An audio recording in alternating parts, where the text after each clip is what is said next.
যত শক্তিশালী এই মন তত শক্তিশালী এই শরীরও। এই যে আমাদের শরীর, এটা এটা আসলে কি?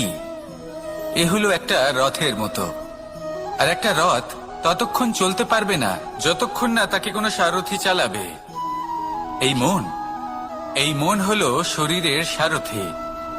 এবার ভাবুন, যদি এই সারথি শক্তিহীন হয়, দুর্বল হয়, তাহলে এই রথের কি হবে?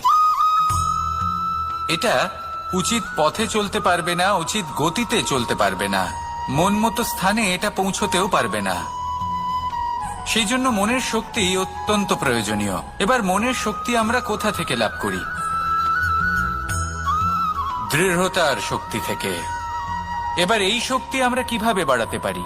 আমরা প্রতিদিন কিছু নতুন স্থির করি, কিছু ছোট কিছু বড়। আর যেই আমরা নতুন কিছু পূর্ণ করি, আমাদের মনের শক্তি বেড়ে যায়। আর যদি পূর্ণ না করতে পারি, মনের শক্তি কমে যায়। একটা দেওয়ালের মতো ছোট ছোট ছোট ছোট শিলা আমরা একটার পর একটা স্থাপন করে একটা দেওয়াল তৈরি করি। এতগুলো পাথর যখন একত্রিত হয়ে যায়, তখন এমন এক দেওয়াল তৈরি হয় যাকে ভাঙা প্রায় অসম্ভব হয়ে দাঁড়ায়। সেরকমই হয় মন এবং দৃঢ়তা। ছোট ছোট কাজ করে নিজের লক্ষ্য পূর্ণ করুন। এই লক্ষ্য যদি পূর্ণ হয়, তবে মনের শক্তি বাড়বে। কিছুটা এইভাবে যে যত বড়ই বিপদ আসুক না কেন, সেই বিপদ নিজে হার মেনে নেবে, কিন্তু আপনার মন ততটাই শক্তিশালী থাকবে।